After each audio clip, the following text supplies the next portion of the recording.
नमस्कार, आप देख रहे हैं के न्यूज नेशनल। मैं हूं आपके साथ आकांक्षा मिश्रा। इस खास बुलेटिन में हम आपको देश विदेश की 100 खबरों से रूबरू कराएंगे, तो कहीं मत जाइएगा। चक्रवाती तूफान गुलाब आंध्र प्रदेश और ओडिशा के तटों से करीब 7 बजे टकराया। इसके साथ ही आंध्र के श्रीकुकुलालम में तेज हवाओं के साथ बारिश शुरू हो गई। यहां तट के किनारे एक नाव तूफान से टकरा गई। इसमें 6 मछुआरे सवार थे। ये सभी नाव से तेज लहर के टकराने से समुद्र में गिर गए। इनमें से 2 की मौत हो गई, 3 सुरक्षित तट पर पहुंच गए और एक मछुआरा अभी भी लापता है। उसकी तलाश में नौसेना बचाव अभियान चलाया जा रहा है। यह हादसा मंडासा तट पर हुआ है। चक्रवात ने उत्तरी आंध्र प्रदेश और दक्षिणी ओडिशा तट को पार कर लिया है। इसके कारण आंध्र के उत्तरी और ओडिशा के दक्षिणी हिस्से में भारी बारिश भी हो रही है। पहले मौसम विभाग ने आंध्र प्रदेश के उत्तरी इलाकों और ओडिशा के दक्षिणी इलाकों में ऑरेंज अलर्ट जारी किया था।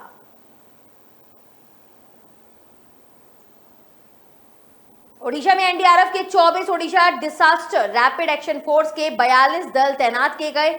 1600 लोगों को सुरक्षित स्थान पर भी पहुंचाया गया। चक्रवात तूफान गुलाब की आशंका देखते हुए पिछली बार यस तूफान के तबाही से सबक लेकर बंगाल के पूर्व मेदिनीपुर जिले के विख्यात टूरिस्ट केंद्र दीघा प्रशासन की तरफ से येलो अलर्ट जारी कर दिया गया है। होटलों को खाली किए जाने के अलावा तिफरा लाइट के बिजली के कनेक्शन को ऑफ कर दिया गया है। बंगाल के झाड़ग्राम जिले में तूफान से पहले बारिश का कहर शुरू हो चुका है। रविवार की शाम यह तूफान उत्तरी आंध्र प्रदेश से लेकर दक्षिण ओडिशा के बीच कडी पंगटम के पास तट से टकराया। इस दौरान हवाओं की गति 47 किलोमीटर प्रति घंटे से लेकर 85 किलोमीटर प्रति घंटे के बीच होगी। तूफान में तेजी आने पर हवाएं 95 किलोमीटर प्रति घंटे की रफ्तार से चल रही हैं। यह तूफान लगातार पश्चिमी दिशा में बढ़ते हुए दक्षिण छत्तीसगढ़, महाराष्ट्र, गोवा और गुजरात तक जाएगा। इस दौरान रविवार से मंगलवार सुबह तक इन सभी इलाकों में भारी से भारी बारिश होने की संभावना है। उत्तर प्रदेश विधानसभा चुनाव को साधने के लिए योगी सरकार कोई कसर नहीं छोड़ी। रविवार को योगी सरकार का मंत्रिमंडल का विस्तार हुआ। 7 नए मंत्रियों ने शपथ ली। कांग्रेस छोड़कर भाजपा में आए जितिन प्रसाद ने सबसे पहले शपथ ली। एडीआर की रिपोर्ट्स के मुताबिक कैबिनेट में 84% मंत्री ग्रेजुएट और इससे ज्यादा पढ़े लिखे हैं। वहीं 80% मंत्री करोड़पति और 45 क्रिमिनल केस वाले शामिल हैं। भाजपा से अपने राजनीतिक जीवन की शुरुआत करने वाले धर्मवीर प्रजापति को साल 2002 में पहली बार प्रदेश का दायित्व मिला। तत्कालीन पिछड़ा वर्ग प्रकोष्ठ में वह प्रदेश के महामंत्री बने। इसके बाद 2 बार प्रदेश संगठन में मंत्री का दायित्व संभाला। जनवरी 2019 में उन्हें माटी कला बोर्ड का अध्यक्ष भी बनाया गया। एडीआर रिपोर्ट्स की माने तो 84% ग्रेजुएट, इससे ज्यादा की पढ़ाई कर रखे हैं मंत्रियों ने। 16% मंत्री 10वीं से 12वीं पास है। 45% मंत्री क्रिमिनल केस में उलझे हुए हैं। उधर बलरामपुर के विधायक पलटू राम पर एक मुकदमा दर्ज होने के कारण योगी मंत्रिमंडल में दागी मंत्रियों में इजाफा हुआ है। 2017 में हुए चुनाव के दौरान नामांकन के साथ दिए गए शपथ पत्र में योगी मंत्रिमंडल के 80% मंत्री यानी 35 मंत्री करोड़पति हैं। मंत्रिमंडल में शामिल बरेली से विधायक छत्रपाल सिंह का नाम वैसे तो करोड़पति मंत्रियों की लिस्ट में है, लेकिन उनके नाम एक भी 4 पहिया वाहन नहीं है। आरएसएस प्रमुख मोहन भागवत रविवार को एक दिन के लिए बाड़मेर पहुंचे। यहां वे सीधे लोक कलाकार पद्मश्री अनवर खान के घर गए। दरअसल भागवत ने अनवर खान से वादा किया था कि वे एक दिन उनके घर जरूर आएंगे। अपने राजस्थान दौरे के बीच भागवत यहीं पर वादा पूरा करने के लिए अनवर खान से मिलने गए। कुछ महीने पहले मोहन भागवत दिल्ली में एक कार्यक्रम में शामिल हुए थे। यहाँ उनके कहने पर अनवर खान ने गाया था, केसरिया बालम मोहन भागवत जी पधारो मारे देश। इसके साथ बाद ही भागवत ने अनवर खान से वादा किया था कि जब मैं राजस्थान आऊंगा तो बाड़मेर आकर आपसे मिलूंगा। मोहन भागवत ने अनवर खान को शॉल ओढ़ाया और भारत माता की तस्वीर भेंट की। अनवर खान ने मोहन भागवत को पश्चिमी राजस्थान का पट्टू उड़ाया। अनवर खान के मुताबिक यह हमारी कला है जो इतने बड़े इंसान को हमारी चौखट पर लेकर आई। मोहन भागवत ने अनवर खान के परिवार के साथ फोटो खिंचवाई, बच्चों को आशीर्वाद दिया। उनके आने की खबर लगते ही आसपास के लोग अनवर खान के घर के बाहर जुट गए। इससे पहले भागवत जिला संघ कार्यालय मधुकर भवन पहुंचे थे। यहां उन्होंने स्वयं सेवकों के साथ बैठक की। वे 27 सितंबर तक जोधपुर प्रांत के प्रवास पर है। जर्मनी में रविवार को संसदीय चुनाव के लिए मतदान हुआ। 16 साल सत्ता में रहने के बाद चांसलर एंजेला मार्केल की विदाई हो रही है। 3 पार्टियां मुख्य तौर पर रेस में हैं और इन तीनों में से ही किसी भी एक पार्टी का चीफ अगला चांसलर हो सकता है। भारत समेत हर देश की नजर जर्मनी में होने वाले इस लोकतंत्र के महायज्ञ और उसके परिणाम पर है। दावे ये भी नहीं कहा जा सकते कि औपचारिक तौर पर नतीजे कब आएंगे, लेकिन शायद 1 या 2 दिन में लगेंगे। लेकिन एग्जिट पोल से तस्वीर तकरीबन साफ हो जाती है। हमारे देश की तरह जर्मनी में भी लोकतंत्र और संसदीय व्यवस्था है, लेकिन चांसलर चुनने का तरीका अलग है। भारत में चुनाव के पहले प्रधानमंत्री पद के उम्मीदवार के नाम की घोषणा जरूरी नहीं है। जर्मनी में सभी दलों को चांसलर कैंडिडेट का नाम बताना जरूरी है। गठबंधन चुनाव जीत जाता तो उसे बुंडेस्टैग में स्वयं के लिए बहुमत जुटाना होता है। अगर किसी पार्टी या गठबंधन को बहुमत हासिल हो जाती है तो कोई दिक्कत नहीं होती है।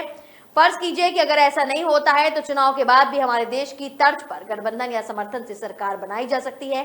साझा कार्यक्रम तय होता है।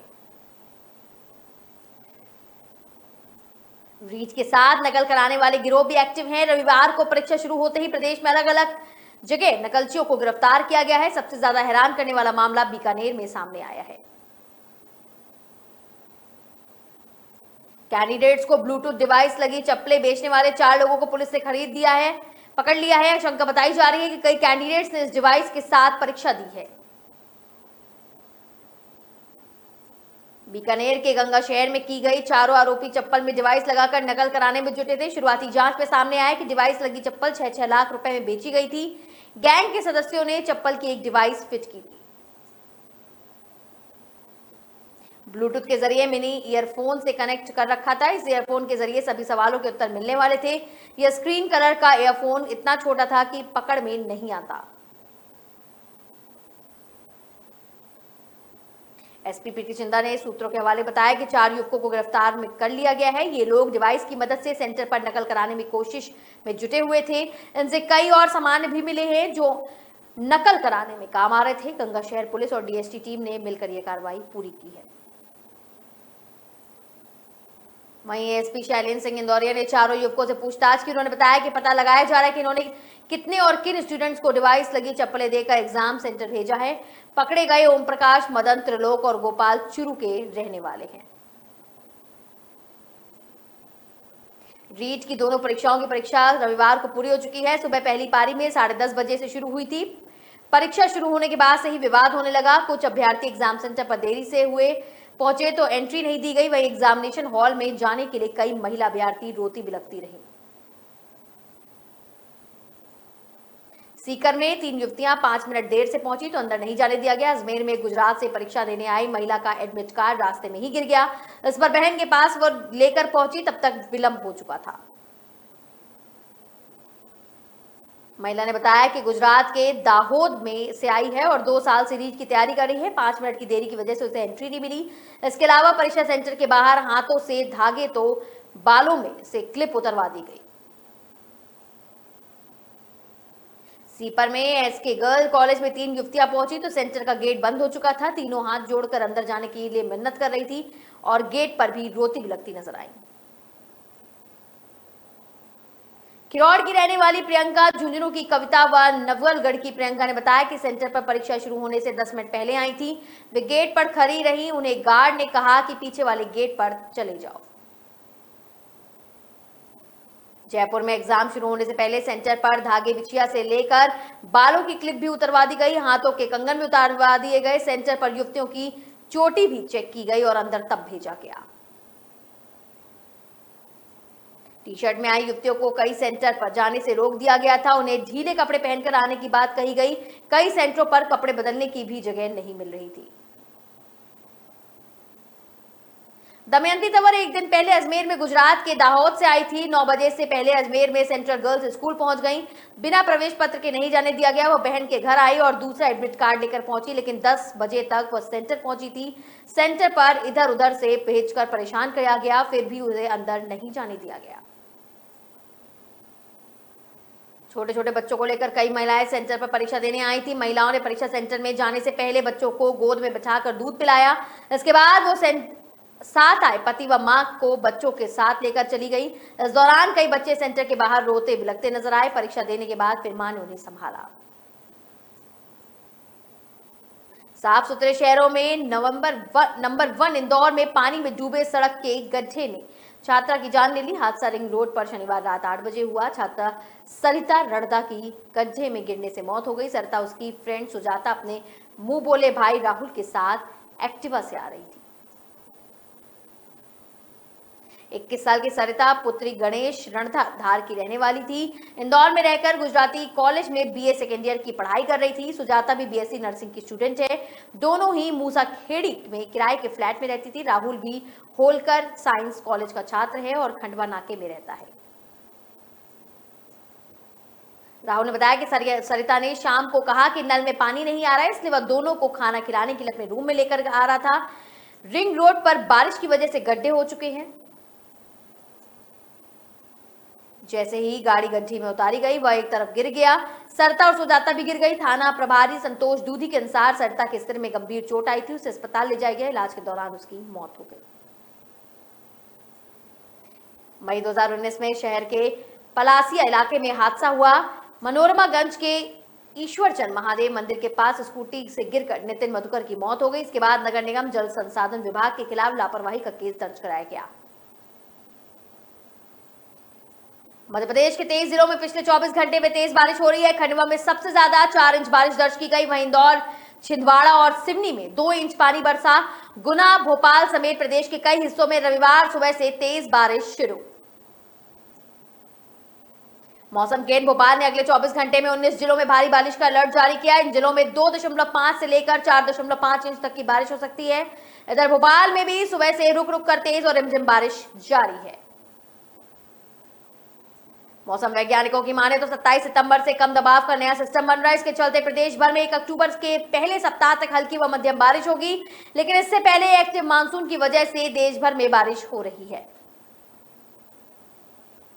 होशंगाबाद के तवा डैम के पास गेट खोलकर पानी छोड़ा जा रहा है। तवा डैम के कैचमेंट एरिया बैतूल और पंचमढ़ी में अच्छी बारिश और सतपुड़ा डैम से छोड़े गए पानी से तवा बांध के जलस्तर में बढ़ोतरी बनी हुई है। शनिवार शाम से जिले में तेज बारिश होने से माही परियोजना के दोनों बांधों में अच्छी खासी जल वृद्धि हुई है।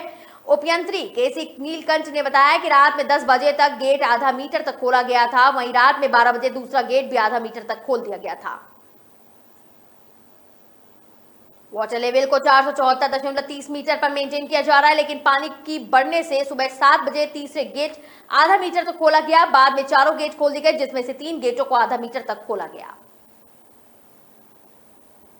मंदसौर में शनिवार शाम को झमाझम बारिश हुई। पिछले 24 घंटों में यहां मल्हारगढ़ क्षेत्र में 2 इंच से अधिक बारिश दर्ज की गई। इसके चलते यहां काका गाटकिट सागर बांध में 8 गेट तो रेतम बैराज बांध के 24 गेट खोलने पड़े। वहीं शिवनी नदी पर बने अचल सागर बांध के 3 गेट खोले गए।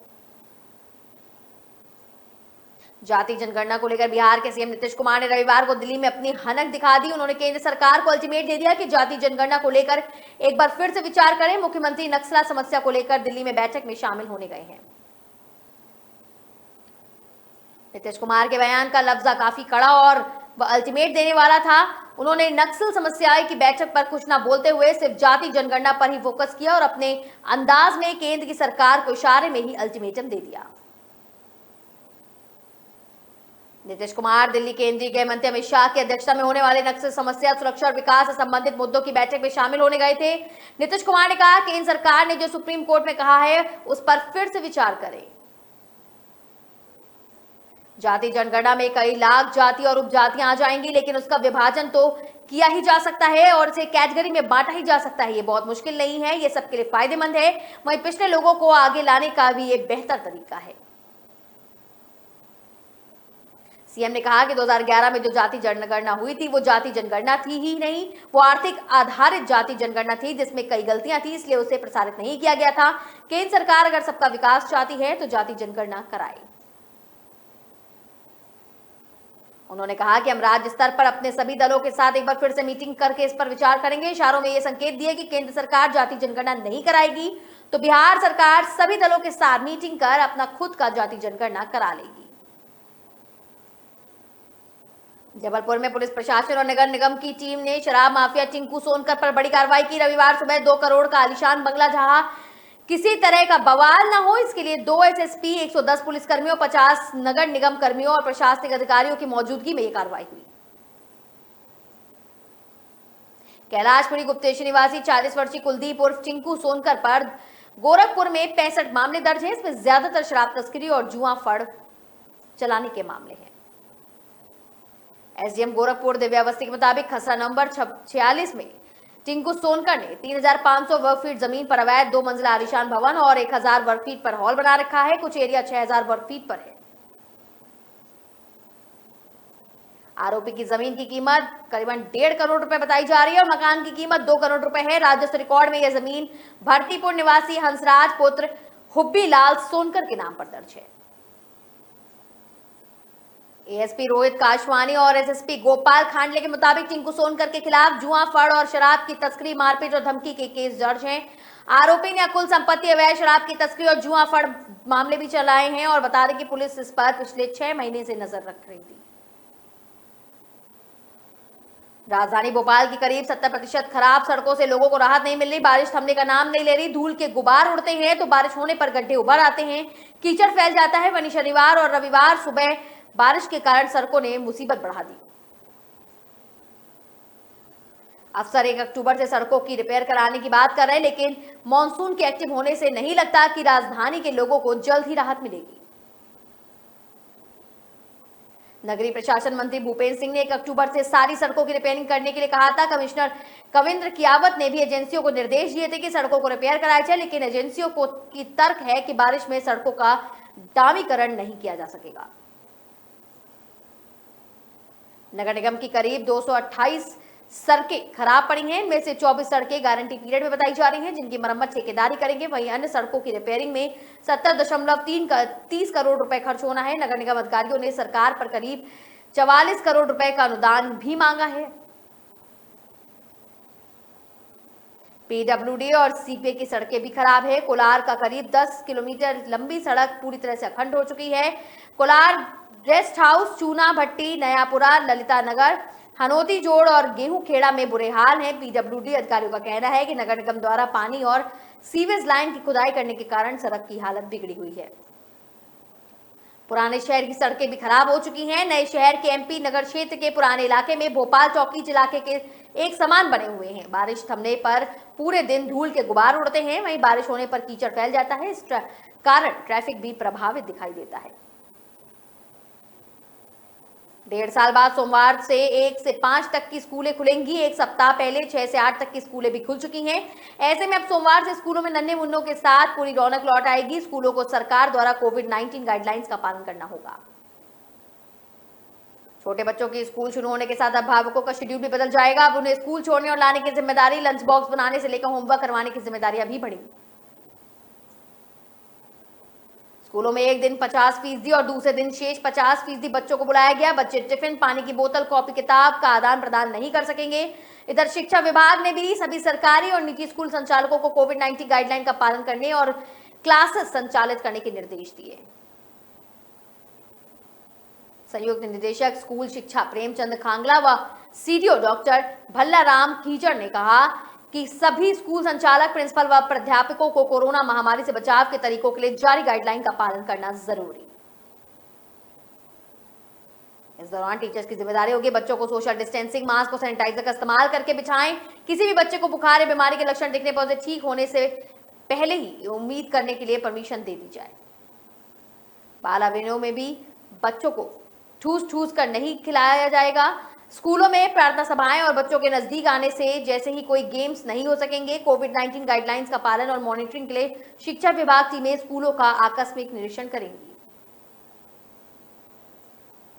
रोहिणीकोट में बीते शुक्रवार गैंगवार की जांच में खुलासा हुआ। जितेंद्र उर्फ गोगी को मारने के बाद हमलावर सरेंडर करना चाहते थे। उनकी योजना थी कि कोर्ट रूम में जज के सामने वारदात को अंजाम देंगे तो पुलिस उनका एनकाउंटर नहीं करेगी, लेकिन यह सिरे से नहीं चढ़ पाया और पुलिस की गोली से दोनों मारे गए। इस मामले में दिल्ली पुलिस की गिरफ्त में आए आरोपी उमंग व विनय यादव ने बताया कि वारदात की साजिश मंडोली जेल में रची हुई थी। टिल्लू ताजपुरिया इसी जेल में बंद है। पुलिस ने उमंग से एक पिस्टल बरामद की है। आरोपियों में पूछताछ में ये खुलासा किया है कि सुनील मान उर्फ टिल्लू ताजपुरिया, नवीन बारी और सुनील राठी ने ही जितेन गोगी की मर्डर करवाई है। उधर मेडिकल बोर्ड ने भी रविवार को मौलाना आजाद मेडिकल कॉलेज में गोगी के शव का पोस्टमार्टम किया। दिल्ली पुलिस आयुक्त राकेश अस्थाना ने भी रोहिणी कोर्ट में घटना स्थल का मुआयना किया। एक वरिष्ठ अधिकारी ने बताया कि स्पेशल सेल ने उमंग को एक दिन के रिमांड पर लिया है। इस मामले में तीसरी आरोपी नेपाली युवक की तलाश की जा रही है। स्पेशल सेल के एक अधिकारी ने बताया कि उमंग व विनय से पूछताछ में पता चला है कि जयदीप उर्फ जग्गा और राहुल त्यागी उमंग के कहने पर 20 सितंबर उसके घर आए थे। हथियार व वकीलों की ड्रेस वह खुद लेकर आए थे। वारदात के दिन उमंग उन्हें छोड़ने रोहिणी कोर्ट भी गया था। दोनों शूटर व तीसरा नेपाली युवक सुबह ही कोच के पहली मंजिल पर चले गए थे। पार्किंग में कार खड़ी करके उमंग भी इनके पास चला गया। इसके बाद जयदीप और राहुल कोर्ट नंबर 207 में गए, जबकि उमंग व नेपाली युवक कोच से बाहर आ गए। लुइजिनो फिलेरियो सोमवार को कांग्रेस में इस्तीफा की घोषणा कर सकते हैं। जाहिर तौर पर उनका कांग्रेस से तथ्य से भेदभाव हो गया है। इस बीच टीएमसी फिलेरियो के सब पश्चिम बंगाल में जीत के बाद ममता बनर्जी की पार्टी तृणमूल कांग्रेस दूसरे राज्यों में अपना खाता खोलने में लगी हुई है। त्रिपुरा के बाद अब गोवा में पार्टी ने एक बड़े चेहरे को अपनी पार्टी में शामिल करने की तैयारी में है। सूत्रों के मुताबिक कांग्रेस नेता व गोवा के पूर्व सीएम लुइजिनो फिलेरियो टीएमसी का दामन थाम सकते हैं। ममता बनर्जी के नेतृत्व में वाली पार्टी में शामिल होने की अफवाहों के बीच फिलेरियो ने सोमवार को एक प्रेस कॉन्फ्रेंस बुलाई, जहां वह एक महत्वपूर्ण घोषणा करेंगे। फिलेरियो ने रविवार को कहा कि मैं अभी भी इस बात को लेकर गहन विचार कर रहा हूं। मैं सभी चीजों पर ध्यान दे रहा हूं। एक बात मैं आपको बताऊंगा कि गोवा के लोग पीड़ित हैं। इसके लिए किसी को खड़ा होना होगा। टीएमसी गोवा में प्रवेश करने की तैयारी कर रहे और पार्टी के राष्ट्रीय महासचिव अभिषेक बनर्जी ने रविवार को भवानीपुर में ममता बनर्जी के संपर्क अभियान में सार्वजनिक रूप से इसकी घोषणा की। सांसद डेरेक ओब्रायन और प्रसून बनर्जी कुछ एक ही टीम के कुछ दिन पहले गोवा में थे।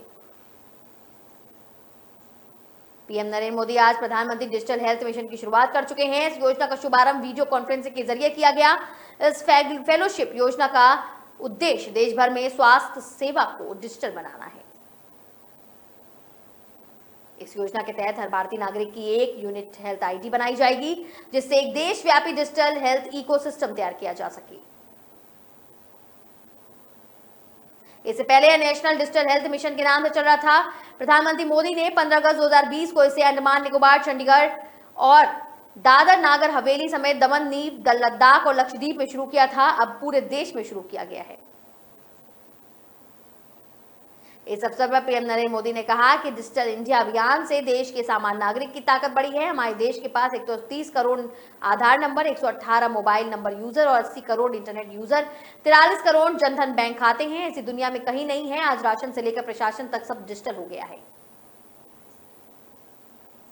उन्होंने कहा कि आरोग्य सेतु ऐप से कोरोना संक्रमण को फैलने में रोकने में मदद मिलेगी। इसके साथ ही देश में सभी को मुफ्त वैक्सीन दी जाएगी और इसमें कोविड ऐप का बहुत बड़ा रोल भी है। 3 कृषि कानूनों के खिलाफ चल रहे आंदोलन के बीच किसानों ने आज भारत बंद बुलाया है। बंद का असर अब दिखने लगा है। कई नेशनल और स्टेट हाईवे ब्लॉक कर दिए गए हैं।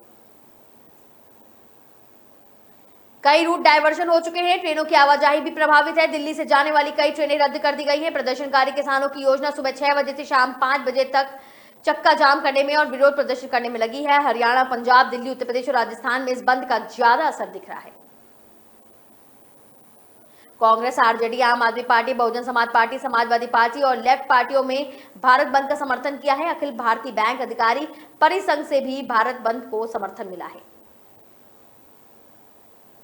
वहीं सरकार ने किसानों से अपील की है कि आंदोलन छोड़कर बातचीत का रास्ता अपनाएं। कृषि मंत्री नरेश सिंह तोमर ने कहा कि सरकार किसानों की आपत्तियों पर विचार करने के लिए तैयार है। पीएम नरेंद्र मोदी ने रविवार रात दिल्ली में नए संसद भवन के निर्माण के लिए जारी सेंट्रल विस्टा प्रोजेक्ट का जायजा लिया। पीएम नरेंद्र मोदी रात करीब 8:45 पर बिना किसी पूर्व सूचना और सुरक्षा के निर्माण स्थल पर पहुंच गए। जानकारी के मुताबिक वे कंस्ट्रक्शन साइट पर करीब 1 घंटे समय बिताया और नए संसद भवन के निर्माण कार्यों का खुद जायजा लिया।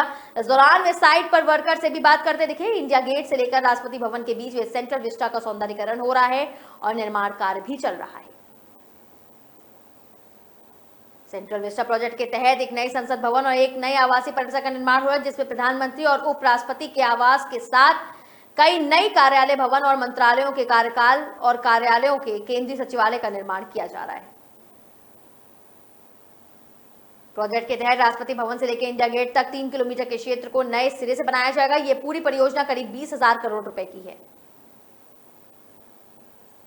पड़ोसी देश चीन फिर से भारत से लगे बॉर्डर पर सक्रिय हो गया है। 17 महीने पहले पूर्वी लद्दाख में हुई मुठभेड़ के बाद एक बार फिर से चीन सीमा रेखा के पास अपनी सेना के लिए बंकर बना रहा है। इंटेलिजेंस रिपोर्ट के मुताबिक चीन के पूर्वी लद्दाख के सामने वास्तविक नियंत्रण रेखा यानी एलएसी के पास करीब 8 लोकेशन पर नए मॉड्यूलर कंटेनर 82 टेंट जैसे होने की व्यवस्था की गई है।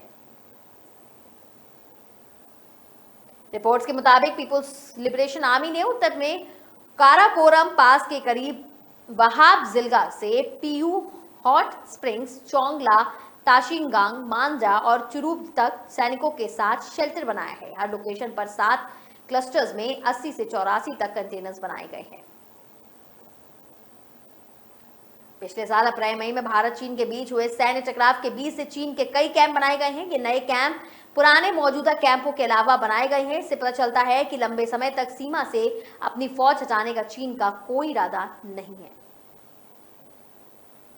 तो फिलहाल इस बुलेटिन में मेरे साथ सिर्फ इतना ही। आगे की तमाम खबरों के लिए आप देखते रहें के न्यूज नेशनल। नमस्कार।